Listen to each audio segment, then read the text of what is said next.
turut prihatin ya. Mudah-mudahan bukan azab. Dan aku tuh bingung juga ya kenapa berobatnya ke Singapura ya. Soalnya kan teman-teman dokter di Singapura kan kata-kata kan non muslim ya. Ya kan kan banyak yang di Indonesia dokter-dokter yang pinter ngaji gitu. Kenapa nggak dokter-dokter di Indonesia aja dipilihnya? Apalagi kan kemarin kan beliau kan juga ngomongnya pilih pemimpin yang pinter ngaji kan. Ya kalau dia datang ke saya boleh. Nanti bisa, kalau datang ke saya kan enak, bisa podcast satu ya. Bisa podcast tempat saya, bisa cerita, curhat ya gitu kan. Yang kedua bisa berobat di tempat saya, mungkin saya bisa sembuhin. Tapi saya nggak bisa ngaji ya tetap ya. Saya nggak bisa ngaji ya, mungkin bisa cari dokter yang bisa ngaji. Tapi kalau dibanding dokter Singapura sama kan. Sama yang ketiga, ya kan nanti bekas-bekasnya bisa saya obatin di tempat saya nanti. Aku percaya semua itu ada karmanya ya di dunia ini ya. Ada apa yang kita lakukan itu, apa yang kita tanam itu yang kita tuai. Dulu aku 2 tahun bermasalah hukum disiksa habis-habisan. Bahkan aku pernah di penjara. Aku pernah dijemput paksa dari Palembang ke Jakarta, dijemput, diculik, hilang. Satu kali aku pernah dimasukin ke sel paling dalam. Coba kalau kalian ngerasain di sel seperti itu punya. Dan setelah aku menang pra-peradilan, aku menang semua kasus hukum, kata maaf pun aku nggak pernah dapet. Jadi kalau ada yang ngomong, dok maafin aja, orang dia aja nggak pernah minta maaf.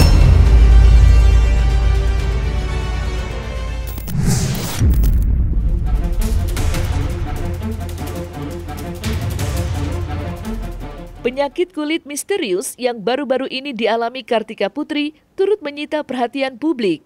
Pasalnya, pasca mengunggah kondisi wajahnya yang tiba-tiba mengalami luka bakar di beberapa bagian wajah bahkan lidah, Kartika Putri banyak mendapat cibiran yang menyebut jikalau apa yang dilakukannya merupakan bagian dari azab yang harus ia terima atas perbuatan-perbuatannya di masa lalu. Makanya punya mulut jangan julid. Istri Habib kelakuan Masya Allah banget. Bisa jadi ini teguran dari Allah. Ujar cibiran seorang netizen kepada Kartika Putri.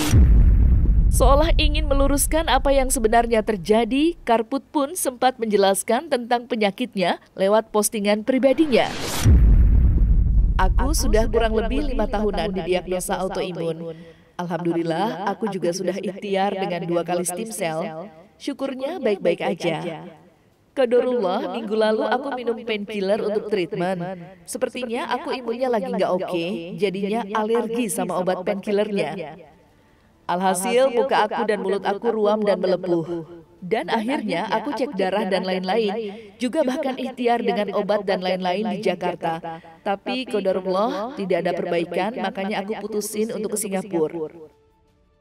Ucap Kartika Putri. Menyinggung soal komentar netizen, rekam jejak Kartika Putri memang diketahui sempat beberapa kali menuai kontroversi atas komentar julidnya terhadap beberapa hal. Seperti yang terbaru, kala dirinya membuat pernyataan mencari pemimpin negara yang pintar mengaji. Tidak berniat hati untuk menantang para capres yang sedang bertarung di kampanye kemarin untuk tanding mengaji untuk mendapat suara dukungan dari dirinya. Turut prihatin ya, mudah-mudahan bukan azab. Dan aku tuh bingung juga ya kenapa berobatnya ke Singapura ya. Soalnya kan teman-teman dokter di Singapura kan kata-kata kan non muslim ya. Ya kan kan banyak yang di Indonesia dokter-dokter yang pinter ngaji gitu. Kenapa nggak dokter-dokter di Indonesia aja dipilihnya? Apalagi kan kemarin kan beliau kan juga ngomongnya pilih pemimpin yang pinter ngaji kan. Ya apa? Kenapa harus nggak dokter juga cari yang pinter ngaji gitu kan? Pinter ngaji kan banyak di Indonesia. Kalau di Singapura kan dokter-dokter kata-kata non muslim gitu. Jadi nggak ada salahnya dong kalau seandainya kita ini ingin setiap paslon itu untuk denger ngaji. Ya nggak ada yang salah dong kalau kita mau denger orang muslim ngaji. Bener nggak? Nah, tiba-tiba video live aku itu ada yang nge-record dan juga akhirnya viral, dipotong-potong juga. Terus dan lucunya aku baca komen di situ banyak banget orang yang ya Allah kayak alergi banget dengan adanya dengar kata ngaji. Emang ini negara Islam doang segala macam? Betul, ini negara beraneka ragam agama. Dan kebetulannya saya bilang qadarullah semua calonnya itu itu paslonnya 6-6-nya Islam. Kecuali ada salah satu yang berbeda agama terus saya suruh ngaji, baru saya nggak waras. Ya kan kemarin kan juga ngomong kalau kita milih pemimpin itu cari yang pinter ngaji katanya. Soalnya kalau pinter ngaji itu bisa ini, bisa ini, bisa ini, bisa ini, bilang kan. Ya menurutku kalau bisa kita pilih pemimpin Indonesia aja, presiden pinter ngaji, berarti pilih dokter juga harus yang bisa ngaji dong, gitu. Tapi kalau dilihat dari segi medis, perlukah untuk berobat ke Singapura atau justru sebenarnya di Indonesia juga masih bisa? Di Indonesia dong, dokter Indonesia kan banyak yang pinter ngaji. Dari segi medis gitu dok, kalau dilihat dari segi Dokter Indonesia jago-jago, pinter-pinter. Jago-jago kok, pinter-pinter. Pinter, belum sudah pinter medikalnya, pinter ngajinya juga. Jadi di Indonesia aja. Pertama taunya dari netizen ya, banyak yang komen kayak gitu, punya berobatnya dengan dokter Richard aja, memang kurang ngajar netizen ini. Berobatnya dengan dokter Richard aja karena skincare, coba pakai skincare-nya dokter Richard katanya kayak gitu ya. Aku ngeliat terus sempat lihat juga kan keadaannya. Ada beberapa juga aku nggak tahu juga sakitnya apa sih, mudah-mudahan autoimun sih. Di Indonesia dong, dokter Indonesia kan banyak yang pinter ngaji. dari segi medis gitu dok, kalau dilihat dari segi Dokter Indonesia jago-jago, pinter-pinter. Jago-jago kok, pinter-pinter. Pinter, belum sudah pinter medikalnya, pinter ngajinya juga. Jadi di Indonesia aja.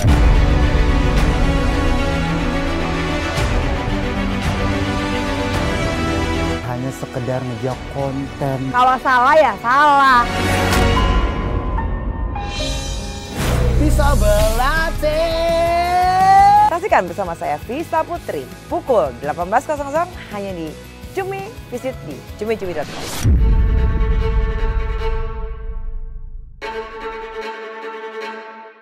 Tidak hanya mendapat hujatan atas kejadian yang menimpanya, tidak sedikit sebagian banyak orang juga kerap banyak yang mengkait-kaitkan dengan mantan seterunya, Dr. Richard Lee, yang dimana adalah seorang dokter kecantikan.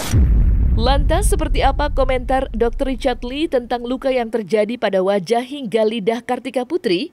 Dan apakah benar jika Dr. Richard juga bersedia membantu Kartika? Sebagai dokter, untuk beberapa pilihan yang sama, diferensial diagnosa untuk beberapa kasus seperti itu, ada herpes, yang kedua adalah Stevens-Johnson syndrome, yang ketiga adalah autoimun, bisa. 3 itu bisa, atau mungkin ada beberapa yang lain karena aku nggak ikut meriksa ya. Kalau dari gambaran yang terlihat bisa jadi 3 itu. Kalau herpes karena virus, infeksi menular seksual. Kalau autoimun itu tidak diketahui, jadi bisa terjadi apa adanya, nggak jelas penyebabnya apa. Kalau tadi satunya lagi apa tadi ya? Autoimun, herpes, sama satu lagi Stevens-Johnson. Stevens-Johnson itu adalah alergi sesuatu obat. Kalau herpes antivirus dikasih salep, kalau autoimun nggak ada obat, jadi kita maintenance dia punya tubuhnya saja pakai steroid. Kalau satunya lagi Stevens-Johnson itu juga nggak ada obat, jadi benar-benar kayak di maintenance tubuhnya aja. Tergantung, kalau ini Stevens-Johnson bisa jadi tambah parah, kalau ini autoimun bisa jadi lama bertahun-tahun dan bisa jadi panjang, dan mungkin ini cuma awal, bisa jadi nanti lebih berat. Bisa jadi karena penggunaan skincare yang abal-abal atau makan obat yang abal-abal, bisa jadi seperti itu. Kalau datang ke saya kan enak, bisa podcast satu ya, bisa podcast tempat saya, bisa cerita curhat ya gitu kan. Yang kedua bisa berobat di tempat saya, mungkin saya bisa sembuhin, tapi saya nggak bisa ngaji ya tetap ya. Saya nggak bisa ngaji ya, mungkin bisa cari dokter yang bisa ngaji. Tapi kalau dibanding dokter Singapura sama kan. Sama yang ketiga ya kan nanti bekas-bekasnya bisa saya obatin di tempat saya nanti. Boleh dong, dengan senang hati. Sampaikan dengan beliau, saya open kok untuk podcast, untuk perawatan di tempat saya. Kalau mau minta maaf, mungkin saya bisa maaf. Cinta itu mempertemukan. Hal itu bisa membuat seseorang sampai ke titik terendah dan tergelapnya. Cinta itu menyatukan. Mereka tahu nggak hal-hal lain di luar itu? Hal-hal apa yang saya lakukan untuk Lesti? Cinta itu memisahkan. Kalau orang tua gua pada akhirnya tidak menganggap gua anaknya lagi. Bahkan kadang cinta itu juga meninggalkan. Satu saat gua kenapa-napa, dibunuh misalnya. Anak saya nikah, kenapa yang jadi walinya itu bukan saya? Tapi satu hal yang pasti, cinta itu punya kekuatan. Alvin in Love, cinta untuk semua.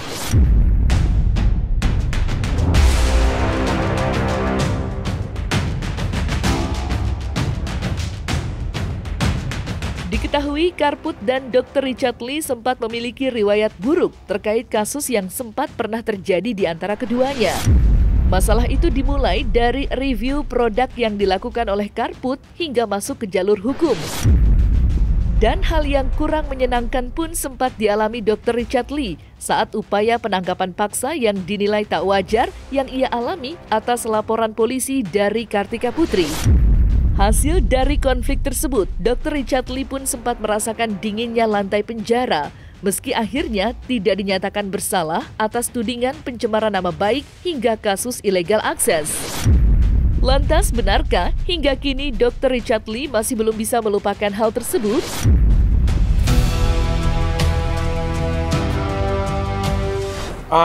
Aku nggak pernah berpikir itu, tapi ya namanya orang musibah ya. Aku nggak boleh sebenarnya bersuka cita ya, tapi kan di dalam diriku juga bagaimanapun juga ada kepedihan ya, ada kepahitan ya, ada masalah yang luar biasa. Kalau ada yang ngomong, wah Dr. Richard nggak maafkan, kalian nggak tahu, dulu aku 2 tahun bermasalah hukum, disiksa habis-habisan, bahkan aku pernah di penjara, aku pernah dijemput paksa dari Palembang ke Jakarta, dijemput, diculik, hilang.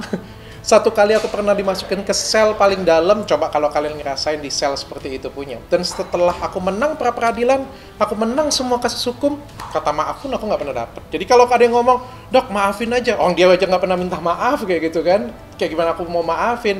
Dan wajar sih di dalam hatiku tuh kayak ada rasa sakit, rasa pedih kayak gitu ya. Makanya kayak kemarin kan ada video yang aku upload, ya itu video kemarahanku waktu tahun 2022 kan, dimana aku bilang aku nggak akan memaafkan siapapun yang sudah melakukan aku seperti ini, meskipun aku nggak balas. Aku punya kesempatan untuk kasih balasan hukum pada waktu itu, aku laporin balik bisa, atau kan aku sudah menang pra-peradilan, tapi aku nggak lakukan. Karena apa? Karena aku percaya dengan hukum Tuhan. Kalau memang ini jawabannya ya kayak gimana ya ngomongnya, prihatin ada, jujurnya ya ada juga lah. Aku percaya semua itu ada karmanya ya di dunia ini ya. Ada apa yang kita lakukan itu, apa yang kita tanam itu yang kita tuai ya. Kadang-kadang sih seperti itu ya. Aku percaya sih seperti itu. Jadi makanya aku selalu berusaha. Walaupun aku ngomong, aku kan juga kalau ngomong kan cukup keras ya, cukup frontal juga ya. Tapi paling enggak apa yang aku sampaikan itu adalah benar. Aku berusaha apa yang aku sampaikan itu benar dulu. Dan aku nggak berusaha menyakiti orang lain. Tapi kalau misalnya kita mengeluarkan suatu lisan yang menyakiti orang lain, atau merusak hidup orang lain, atau ingin menjatuhkan orang lain, ya pasti akan ada balasan. Aku nggak tahu ini balasan atau bukan, mudah-mudahan bukan, aku berdoa mudah-mudahan bukan, ya mudah-mudahan cepat sembuh aja lah. Kalau dari saya pribadi, saya masih nggak bisa terima sih. Tapi saya ngobrol dengan istri saya pada waktu malam hari, saya ngomong dengan dia, saya harus melanjutin hidup saya. Dan untuk bisa melanjutkan hidup saya harus keluarkan kemarahan ini. Kalau saya pendem kemarahan ini, saya bisa sakit, saya bisa mati. Saya harus sampaikan dengan dunia, dan ini biarkan ini menjadi pelajaran. Pelajaran untuk siapa? Pelajaran untuk penyidik di luar sana. Pelajaran untuk artis-artis. Pelajaran untuk edukator-edukator. Pelajaran untuk dokter-dokter di luar sana. Cukup saya saja yang seperti ini. Lega banget, seperti ada gunung yang dilepaskan dari pundak saya bahagia banget, happy banget. Nggak bisa ngomong lagi, tapi juga sekaligus ada kemarahan yang mau keluar ya, kayak bener kan kayak gitu punya ya. Jadi kayak selama ini saya ditekan, dizolimin luar biasa, itu mau keluar, disertain dengan kebahagiaan pastinya. Saya nggak ngomong dendam ya, saya sampai sekarang tuh nggak ngomong dendam, tapi seperti kesel ya, dongkol kesel. Kalau dendam itu kayak saya pengen bales, saya pengen dia mati, atau saya pengen dia di penjara. Kalau kamu tanya dengan saya seperti jawaban saya tadi, saya tidak ingin dia di penjara. Saya tidak ingin dia ada apa-apa. Saya nggak mau. Ya, saya cukup ya beliau mendapatkan hidayah, mungkin saya sudah senang banget. Wah, kalau untuk sekarang masih berat banget saya. Dengan apa yang semua yang saya lalui sampai detik ini untuk memaafkan dia, sampai sekarang saya belum bisa. Nggak tahu. Saya tadi sudah bilang, saya masih belum tahu saya akan melaporkan dia atau enggak. Mau laporan balik siapa aja yang saya mau kejar, karena sebenarnya kan bukan hanya KP sebenarnya di sini bermasalah ya, tapi ada beberapa oknum lain juga bermasalah. Saya nggak tahu langkah hukum apa yang akan saya ambil, tapi yang jelas sampai detik ini saya amat sangat dirugikan. Saya ingin melihat itikat baik juga dari artisnya, dari oknum-oknum tertentu, apa yang bisa dikompensasi balik ke saya. Saya nggak minta duit, saya sudah punya banyak duit, saya nggak minta duit. Saya minta permintaan maaf yang tulus, mengembalikan nama baik saya. Ya. Nanti saya akan pikirkan dengan pengacara saya, seperti saya sampaikan juga, saya bukan siapa-siapa, saya bukan dokter siapa-siapa. Saya cuma rakyat biasa, saya nggak punya koneksi, saya nggak kenal petinggi-petinggi, saya nggak kenal jenderal, saya nggak kenal anggota DPR, saya bukan lawan yang sepadan dengan dia. Tapi yang jelas, saya punya Tuhan, dan Tuhan pasti akan membalas semuanya.